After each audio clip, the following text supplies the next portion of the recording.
Tomorrow, being World AIDS Day, I'm gonna give my story, having been born with HIV and lived positively for the last 27 years.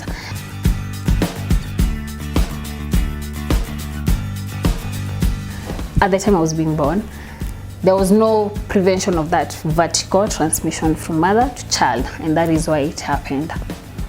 I usually say that I thank God that He held me when the world could have teared me apart.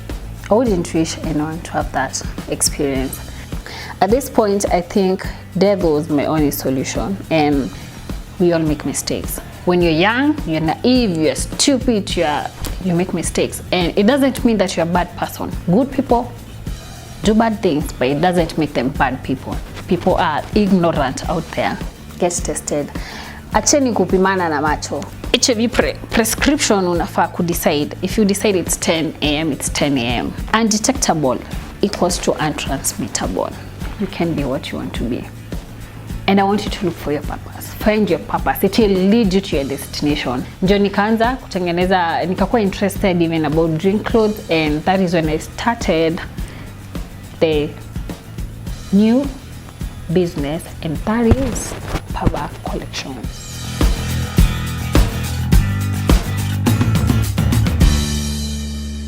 Welcome guys. If you're new here, my name is Cleopatra Wanjiko, and just like I promised, today we are going to unleash the story. Stay tuned. Tomorrow, being World AIDS Day, I'm gonna give my story, having been born with HIV and lived positively for the last 27 years. My story is quite long, so guys, let's divide this and give it in 10 chapters, and we begin with the first chapter. The first chapter to my story is entitled Coming Out, and this is where I'm gonna tell you guys how I came to know about my status and what I did about that. I'm gonna explain the journey and the story and the process through that. Growing up, I was a sickly child, hapa na pale, but I didn't know what is happening to me. But at some point, one day when my grandma was taking me for my clinic, my normal clinic, the nurse told me that they're gonna do a test. And by this time, nilikuwa nashindwa test ya nini, and that's when she said that she's gonna do a HIV test. And being naive and having little to no information, I was a little bit tensed, and I asked them, what is the test about? And she just said that she needs to confirm something. So being young, being a child, all that mattered is food, playing, and sleeping. So scared of the long needles and simnajua sindano and everything, and a lot of blood. But I was surprised it was just something as finger pricking experience. And after they tested, they started talking to me, and sikuwa naelewa ni nini inaendelea. But deep down, they knew what is happening. But of course, I was 13 years then, and I didn't have any information of what can have led to that. So the test was done. The 15 minutes, that's a long wait. It's a very long wait, but after the test, the results were there for me to see, and the nurse announced that I am HIV positive. So, having lost my mom at 8 years, I couldn't tell why is all this happening. And mind you, I knew my mom had succumbed to chest issues. I didn't know the whole story. So they're here telling me something else that sielewi na I can't comprehend anything. And all I saw and all I pictured is myself being dead, and my friends there crying, the few friends that I had crying, probably mourning my death and all that. Seeing the confusion and the tears, the nurse tried to explain to me that I was born positive, and my mom, at the time I was being born, there was no prevention of that vertical transmission from mother to child, and that is why it happened.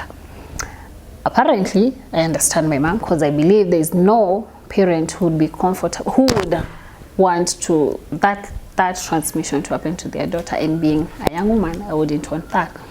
So I understand my mom, and I don't blame anyone for whatever happened, because life happens and things happen. That was the lowest point of my life, and I wouldn't wish anyone to have that experience. And now let's discuss the next chapter, that is the post-test experience. Wow. No, this one. Sijui hata niseme nini, but the confusion, the anger, and you see, here is a dead mother who cannot explain, and here is a grandmother and a nurse who are feeling afraid to explain, and then there's me, a very young person who doesn't have any information, because what I had in mind is what we are taught in school. You know, our syllabus, what it says about HIV, and it's a death sentence, and the fact that people believe that HIV can just be transmitted through sex. And I was here thinking, why did it have to happen? Why should it be me? How am I gonna live on with all this in my life? And this is when the nurse and my grandma started explaining to me, and I don't remember knowing am I listening to anything. They just taught, and I just wanted them to give me some space, that I'm gonna be alone and think things over. At this point, I think death was my only solution, and I usually say that I thank God that He held me when the world could have teared me apart, and that is something that I will always thank God for. And they walked me through the journey, and from where I was being tested was not the CCC. Those who know the CCC, it's a clinic for HIV patients. So the nurse took me to the CCC, and that is where I was enrolled and started on ART, and ART is the medication. So guys, I forgot something about the test, the testing and everything. People get tested. Acheni kupimana na macho, get tested. It's not hard, it's just a finger pricking exercise, and it doesn't take too long.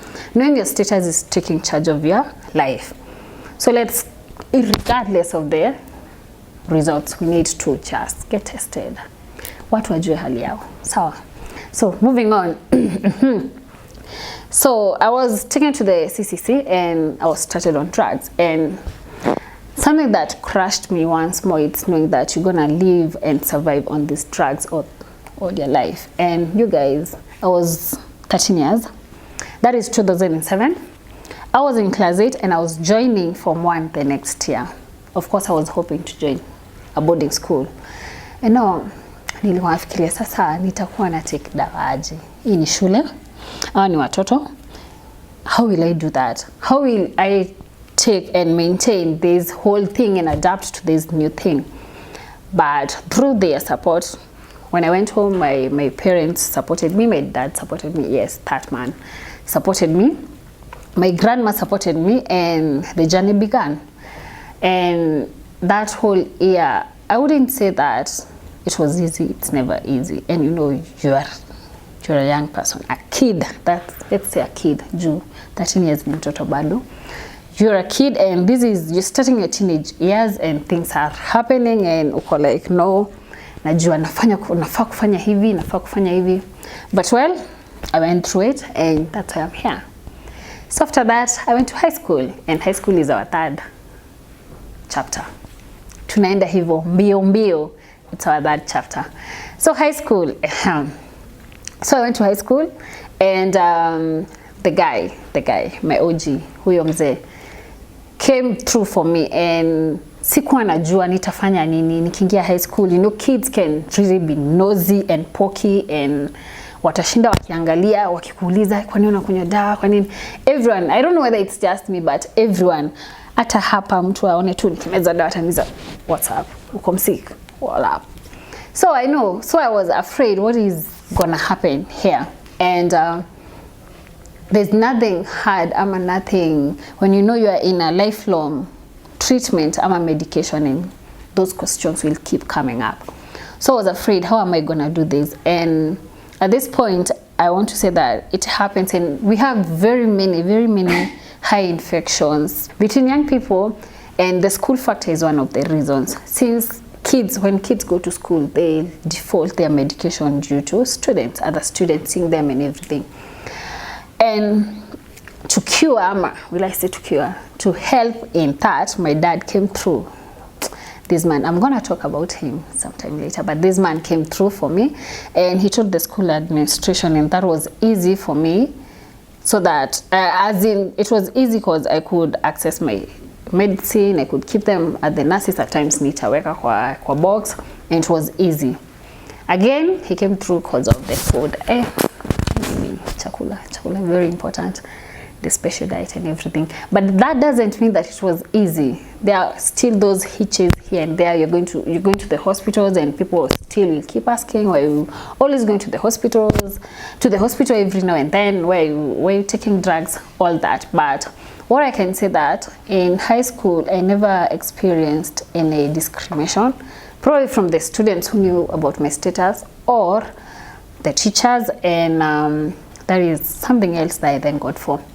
But now something happened in Form 2, and from nowhere I got sick, and being sick, I cut some weight heavy, like that, literally heavy. And I remember that time the deputy principal called my dad, na alikuwa like, hey, kujua msichana, she's very unwell and I cannot release her. And that's when I knew, shit is going down. So my dad came for me, and I could see, and when he looked at me, I could see that he was disappointed. He was not disappointed, let me not use, it was painful. It was a painful experience for him. And we went to the hospital, and that's when I was diagnosed with TB. That is in Form 2 in 2009. So after that, sasa mzee amepata stress, and back then I have a stepmom who took it upon herself and took care of me. Now people allow me to talk about that, to talk about stepmoms. People believe that stepmoms are cruel, they're bad, they're not good, which is true, I may say, but for her, she has been different, she has been everything. Like, huyu mama, chanimite tu mama, hata kama si mama sana. She has been everything to me, and she took it upon herself. Alisema nitakuwa, I was supposed to be admitted, but alisema no, hata admit you, I'm gonna take care of her, and I will walk her through. And this lady has never left. She has never felt that she needs to love me less, or she needs to love my other siblings more than me. But she has been with me. She has walked with me through. She has been pale at hivi, unafanya nini, umefanya nini, unameza dawa, unaenda clinic hivyo. She has kept me on toes, and there's people like her that make me kneel down every night and say a little prayer for them, because not many people will do that. And she had a reason not to love me, probably, as many would believe and expect, but she opted to be with me. So I got on treatment, and hey, mchezo tu bado, dawa pale, it didn't work out. And so the TB treatment didn't work out, and I was supposed to get a new treatment, and that was through injections. And guys, injections za TB, they are usually here, huku, these thighs. So I had to have those injections, and it was painful. It's painful. And I said, pale juu nilisema sipendi injections. We have a very bad relationship. So I had those injections, and it was painful, very painful. And the moment you're going for the next, I was going for the next injections, the pain for the first one is still there. But well, I went through it, and nikapona, and that was it. High school nikamaliza, Form 3, nimemgeja Form 2, Form 3, and hey, Form 3 stuff. Well, I don't know what happens to those A's and B's we get in Form 1 and Form 2, because in Form 3 zangu zilipotea hivi, na Form 4 bado zikapotea. But well, I loved biology, I loved English, I loved business, mathematics na chemistry. Sijui shida ilikuwa wapi, but bado sijazitumia anyway, but it's fine. So after high school, I did my in Form 4 I did my Form 4, and of course passed. Not those colors that you mnatuwekeanga hapo kwa success cards, but nikapita, and I joined campus. and campus is the one third. Is it third? No. Yeah, it's next, whichever it is. After high school, after nimemaliza exams, I went to see my aunt, and kila mtu fanya hiyo, most people do that. So I went there and I started my computer packages like every other child. And when the exams were out, I decided to apply for a course in one of the best universities. And it's here that I thought that I love business, just like I said I'm gonna do human resource and management, HR.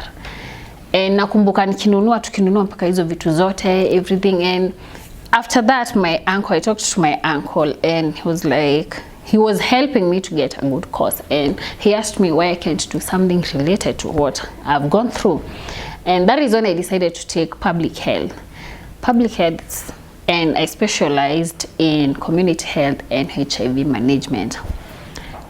I chose this course with the help of my uncle. Lazima ni work knowledge.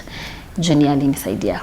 With the help of my uncle, because I believed that this course will help me, not just as me, but the whole community and people going through what I'm going through. At some point I felt this course gonna bring me more pain, because the more you keep learning and the more you keep pressing, like piercing. You see, if you have a wound and you keep ukifinya hivi, it causes more pain. So that is what I thought, that this course at some point it might make me feel bad, it might make me feel lower my self-esteem, but I did it, and I wouldn't regret anything about it because it has helped me. So when I joined campus, a few things here and there, and I started adapting to the new environment. Once again, this is somewhere you've never been. You're away from your parents. You're surviving on your own with the little that you've been given, and it was quite interesting. And you see people going out, people doing this, and I've had a good share of my mistakes.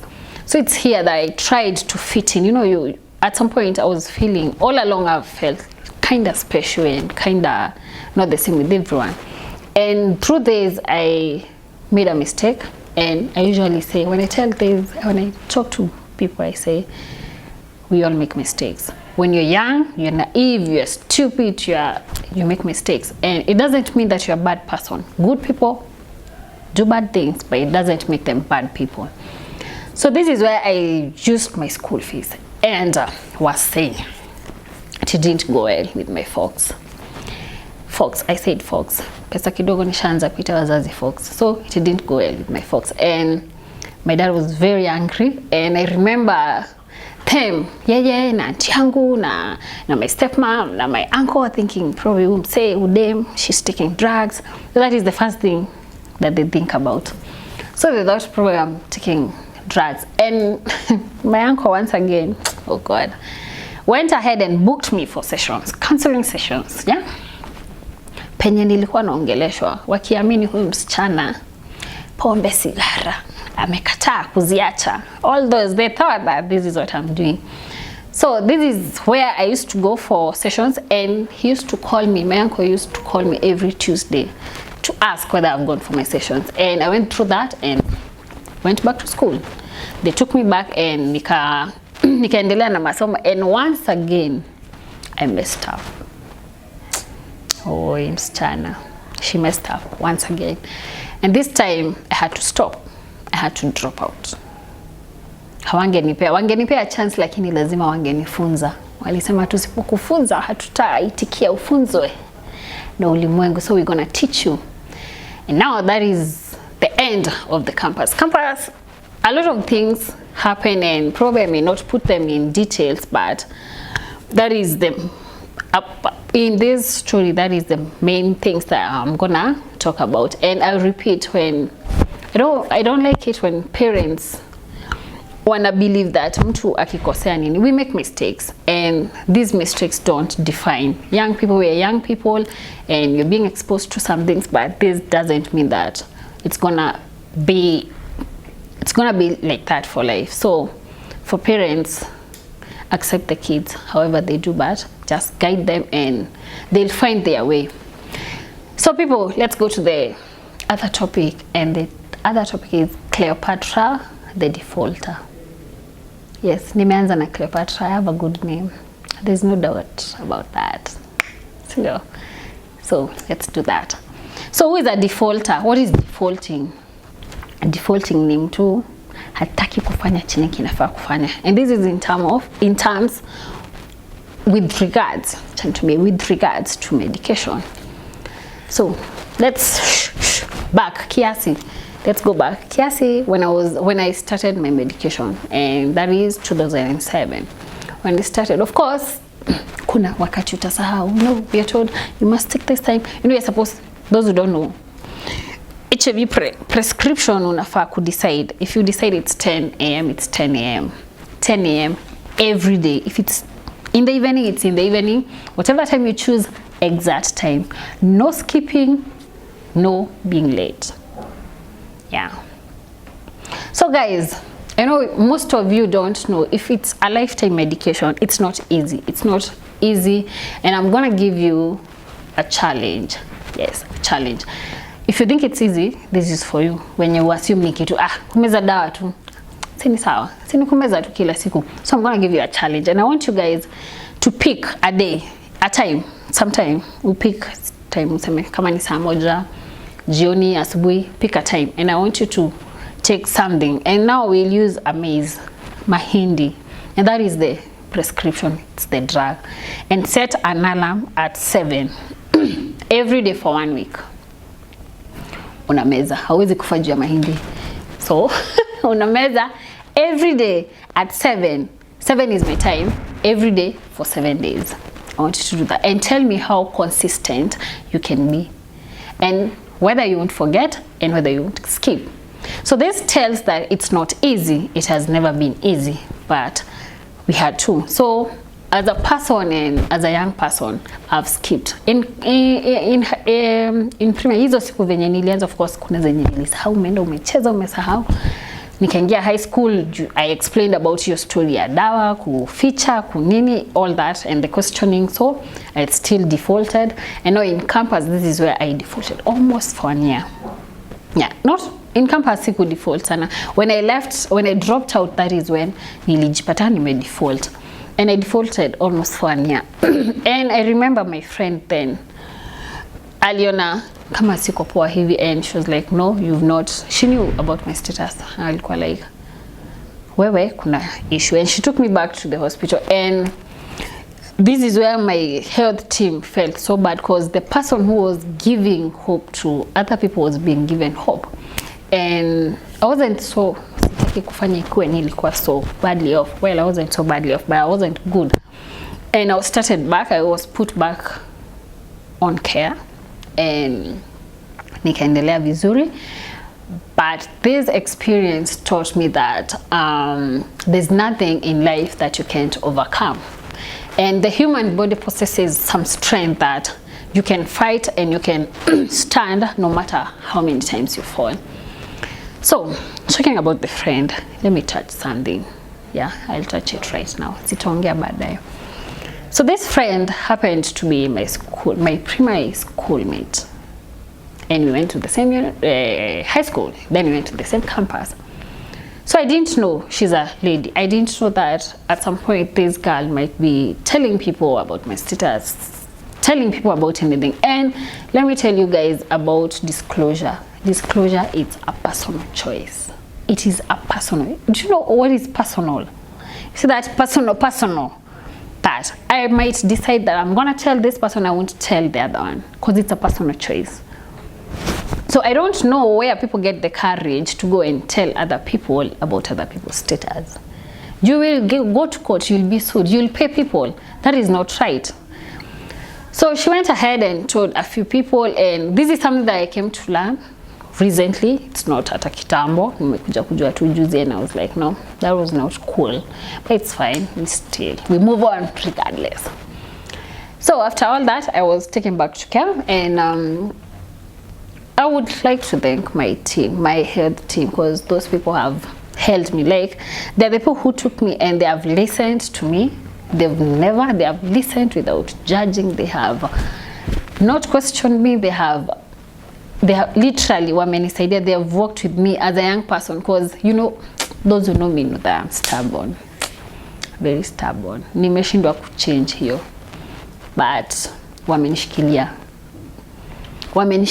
like wamenishikilia kabisa. And I don't know, nashinda nitasema nini. I don't know what, because I believe no words can express and no act can relay whatever they've done to me, but they know that I love them, and I pray may God reward you, may God reward you. So hiyo ya defaulting tumesema, na tukamaliza na nikarudi back on care, and that is why I'm here, because from then when I got back on care, that's when everything became okay, and that is why we are here, and that is why I'm here telling you this story. So let's move on to the next one, and the next one is the recharging of my batteries. Recharging. So what's recharging? That is where you might pick up how I came back to be who I am, and how tunasemanga nitaisema nini, sitatumia jina kufufuka juu sikuwa nimekufa, but it's something like that. So after when I dropped out, taking you back slightly, when I dropped out of campus, I came to see my uncle, and I came to see him in Nairobi, and this is where there's Nyeri girl. Sikuenda nyumbani, sijui kwa nini mtu akiitwa Nairobi kwa watu hawezi rudi. What happens? Hawezi rudi kwenu. So that's what I did. I went back, and since I wasn't in school and I wasn't doing anything, I joined the church youth group, and it's here that I met a girl huyo information by the name Marianne. Big up. Thank you. This girl, and she was selling me a clutch bag. Most of you know what a clutch bag. Kale kabag kenye wasichana wanaeka, squeeze nasikia wanaeka, unaweza hadi pasi. Bag ya wasichana inakuwa na vitu mingi.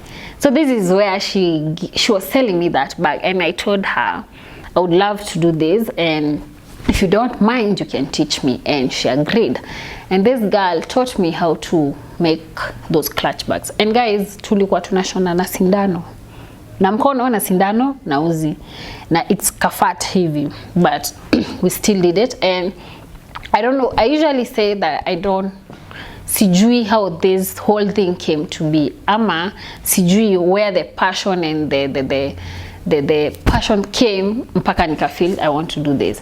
So what happened when she taught me, I used to train myself kwa nyumba, hadi anko yangu anamkanza hujalala, namwambia bado nangangana. And I remember the first clutch bag I sold to my aunt. Nikauzia aunti yangu, na vile nilimuzia kaniambia, unajua kuna mama anatengeneza who does some beadwork, and she's my friend, and I know she'll be glad to teach you. So she introduced me to that lady, and that lady taught me how to do the beadwork. So I started with the beadwork. This is such beadwork. Hiyo ndio alinifunza, and alinifunza kushona necklaces, easy to bracelet, and table mats. So one day I was and I started selling. Nikaanza kuzia watu, telling my friends, kupeana hivyo. Siku moja nilikuwa nimeenda supermarket. Nilikuwa just after picking some few things, I thought, how about I tell the manager that there's something that I'm making. And so I approached him and I told him that kuna vitu natengeneza na zinakaa fiti, najua you would love them. So the guy, seeing it's a young girl, akasema endo ulete, bring them and we're gonna check them. So I brought them the following day, and they made an order of the table mats at how much was that? 9,250. Sitawahi sahau. Sijai kuwa na pesa kama hiyo yangu. So nikapeana, and they told me that I'm gonna, and I expected them to pay me, but wakasema hawalipi. Wanalipanga ukileta order ingine, that is when supermarkets pay. So I'm here, nishapeana all my richness. I have nothing else. So I told him, you know what, I don't have more money. I would love you guys to at least give me something so that I can buy more beads and continue with whatever I'm doing right now. After explaining, naweza jitetea. Hapo na penyewe nitajitetea vizuri sana. So akaniambia ni sawa, you go get an invoice and write as an invoice na utulete. So again, an invoice. And then natoa invoice wapi, you will buy. Where? In this supermarket. So you guys owe me money and you want me to buy an invoice, book you an invoice. Nikaona too, life is just a setup, a very big setup. So I bought and I gave them, and payday came. And when I went to collect the money, nakumbuka nikichukua hiyo pesa, nilichukua pesa nikapatana na huyo mama mwenye alinitrain, and being rich to give us something. And from there ndio nikaanza kutengeneza, nikakuwa interested even about drink clothes, and that is when I started the new business, and that is Paba Collections. And that is the next point, the birth of Paba Collection. That is where Paba Collection was born. So what is Paba Collection? This is a brand that means, what does it mean? We have P, this stands for Patras, African beaded accessories and Ankara. And then the collection it's just a general name. So this is where I found my purpose, and this is where I found my not my dream necessarily, but my purpose in life. And I usually tell people, if you want to know your contribution, if you want to get your contribution to whatever you need and what you need to do, just get your purpose. I don't know how this came about, I cannot explain, but I found mine here, and you can find yours. And I started doing everything, literally everything. Nashona, nafanya beadwork, nafanya nini, hizo zote. And I remember I opened my shop at Kahawa West on 2016. And I appreciate people from there, people from Kahawa West. Thank you guys. Mmenishikilia, this black girl, mmemshikilia sana. You guys came through and you loved whatever I was doing and supported me fully. And that is why we are where we are. And the next year, to the 2017, that is where media houses opened, and I had a chance, an opportunity to go to most of the TV stations. From my first interview with Mekali was on KTN, nikatoka KTN nikaenda Inoro, nikarudi KTN The Entrepreneur, Kameme TV, Switch TV, Ebru TV, Radio Jambo, all those. They gave me interviews and exposed me to the world. And to the world, and not even to the country, to the world and to the people. And I appreciate everyone who has come through for me. I appreciate everyone who has shopped with us. And if you've not, people, namba iko hapo, inapita hapo. Kama venye ya M-Pesa upita ya church, inapita hapo. Please make sure you get something from us. And you should follow us, Paba Collection, on Instagram, on Facebook, and our email is there, our number is there. Make sure you get something, support this black girl, okay? So this is my dream, this is what I've been doing, and most people have known me through Paba Collections. Most people have supported me, and this is not something I take for granted, and that is why I'm coming here before you to inspire that young person who is there. Because there are things that I wish someone told me when I was growing up, and someone told me when I was starting still my small business, that in this life you can be anything that you want to be.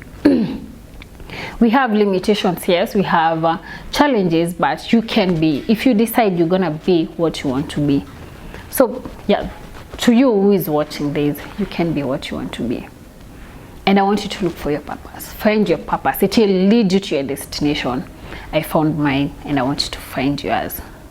So I'm winding up, we're finishing, and now the next thing, the next chapter is, I'm gonna do what? I'm gonna talk about the lessons that I've had in this life. But before I do that, let me talk about relationships. Let's go back. That's a chapter nilikuwa nimeacha. Oh, it's a tricky one. Relationships. And I'm going to discuss this as relationships in general. And sijui kwa nini, but I don't know. It requires a lot of strength, and relationships zimekuwa something today. Not to me, not to everyone. It's just something that I don't know whether ni kashetani kameingililia relationships and marriage, and I don't know whether it's love, but personally love because I believe love is not everything, and it's not everything that needs to keep a relationship. Love is not everything that needs to keep a marriage. There's so much more, like respect and all that, mostly respect. So I usually tell people about relationship, get someone with a good heart. Don't look for a beautiful body, a beautiful face. No, there's something about a good heart. So that is what I'm gonna say about relationships, and then I'm gonna explain about relationships with people living with HIV. It's quite a struggle, and it's quite something that is very, I don't know how I'm gonna, it's sensitive, and because people have the assumption about HIV and sex and everything. So guys, I'm gonna explain this because I know people are ignorant out there. So allow me few 2 minutes. Let's go to class. So there's something about called undetectable status. I'm sorry I didn't mention that earlier, but I'm gonna mention it, and I'm gonna join it with the chapter that I talked about Cleopatra the defaulter. When I said that I got back to care, and that is why I'm here. And the reason I'm here is because of my undetectable status. What is undetectable?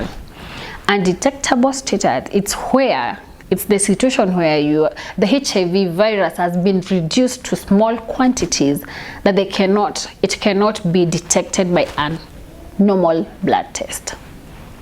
Meshika, achani rudie. Undetectable status is the situation where your virus, the HIV virus, has been reduced to very small quantities that it cannot be detected by normal blood test. Okay. So what do I mean by that?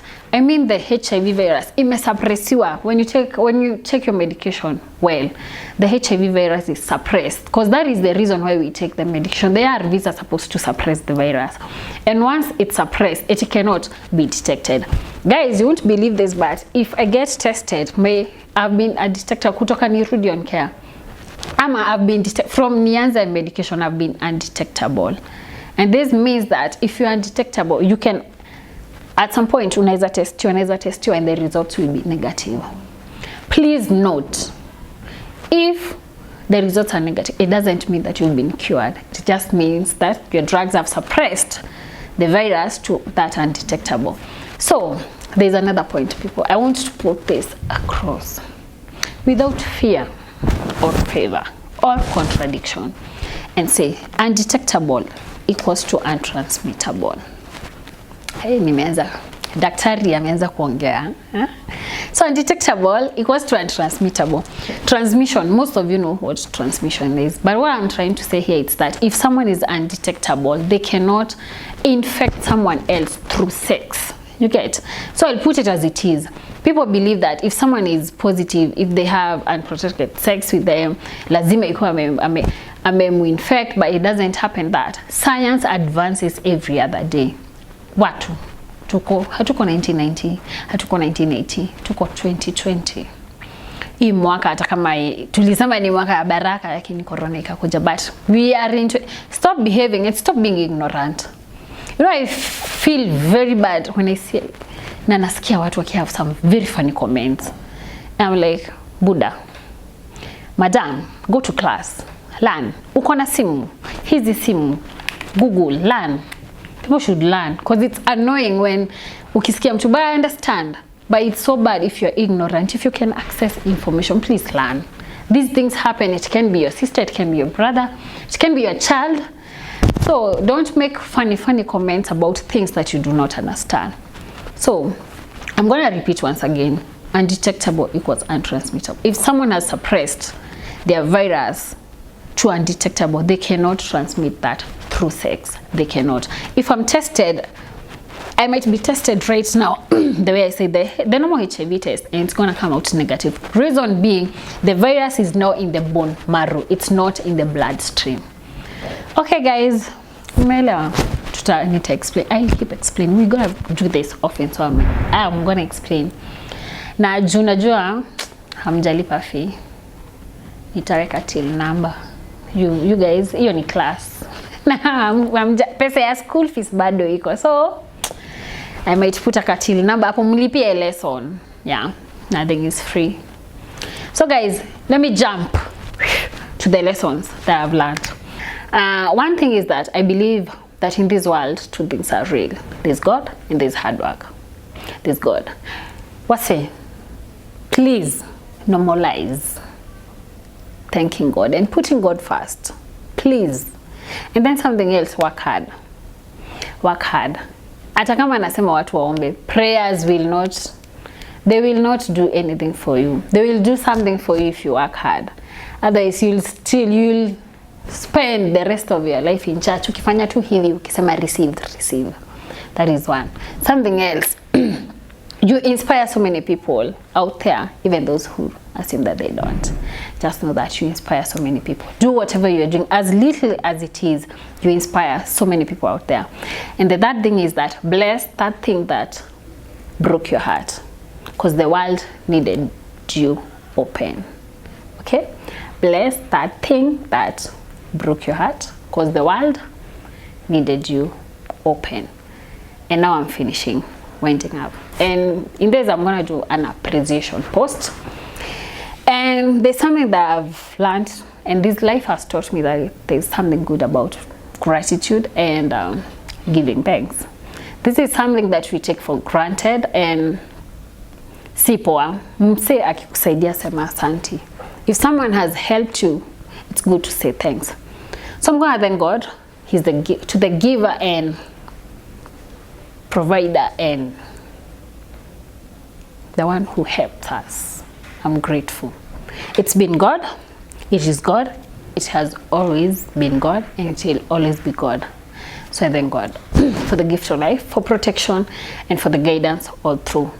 To the second, I'm going to thank my parents and my family, my parents and my family. You guys, mmeshikilia huyu msichana from the word go mpaka time yenye sikuwa najua anything about myself, and you guys knew, but you've held me literally. I don't know what I'm gonna do, but I usually say bless me. Naambianga God to ni bless, cause I'm gonna take care of those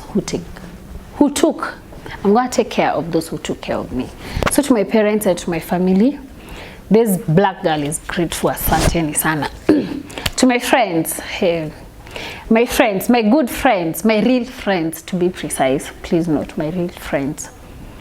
Thank you for the sunshine that you bring to my life. Thank you for making my gloomy days shine. Thank you for everything, for the advices, for the correction. Aki, najua na wakasirikianga oi. Every other time, but you guys understand me, you have held me, you have given a shoulder to lean on, you have listened without even judgment, and thank you, I appreciate. Who is next? To my health team. Wase, this is your product, man. This is your product. Thank you so much. Thank you so much. Like, you guys mmenishikilia from 13 years to wherever I am. I'm 27. Those are 14 years. Wengine wangekuwa wamechoka by the way. Mngekuwa mme give up na wakasirisha, nimekuwa mzuri for one day, nime misbehave the next day, but mmekuwa na mimi and you've held me and mlinichukulia like your child. But there's one thing, you still feel that I'm a child. No, I'm old enough to bear triplets, not twins, triplets. So thank you, I appreciate, and I'm humbled for everything. And now, to my people, wale wase, to my Paba family, thank you for supporting my hustle. Thank you for making this black girl smile. Thank you for making me who I am today. I couldn't be where I am without you. You've been faithful. Like, mmekuwa wase wa true. You know, wengi wenu tumefight big fights, lakini mimi wanasema utamu wa nguo ya kushonesha ni kungangana na fundia. So those fights that we have, tunakosana, unajamu, unakasirika, unasema kesho utairudi hapo. That is it. Ndio utamu. Ukivaa hiyo nguo unasema yenyewe Paba. Hey, you guys mnakuja unasema ni sawa tu, inakaa fiti lakini umeniweka sana. Inakaa fiti lakini. So I appreciate those fights, and most of you always come back, and I don't take that for granted. This girl is grateful. Thank you so much. And I hope we're gonna do this often, and we are hoping for the best and we are aiming higher. And once again, thank you. There is no me and there is no us without you. Asante sana. Lastly, who am I supposed to thank last? To everyone out there who has supported me, whichever way, whichever means, however. Asanteni sana. And I won't leave this as much as naambiwa nisiseme nitasema. I'm gonna say, so to those people who painted me black out there so that I may be hated, I hope you've collected your checks. Niko na checkbook pia nitawaandikia. So to you too, I want you to keep up here mpaka to the success, and we're gonna tell the story. So people, thank you so much. It's been real. This journey, I've just launched this. There's the voice of a black girl, and I want you guys to share what you've been through, and let's have this conversation. This is a safe space for everyone that has been through something and they have an experience that they want to share, that they have overcome. You don't have to have overcome it, but you're almost there. We're gonna work with you. We're gonna help you get out there, and not necessarily get out there, but we're gonna help you walk through there. And I see you're trying to heal, and I'm rooting for you. Do not quit. Do not quit. We are in this together. And kuna watu siwezi sahau, the people who have made this a success, manzi. Doris, my director. Frank, the guy who has made those awesome photos. There is Kevo, the producer. There is Linda, the makeup artist. Who else? And there's me, Paba Collection, the outfits. Thank you, people. You're my people.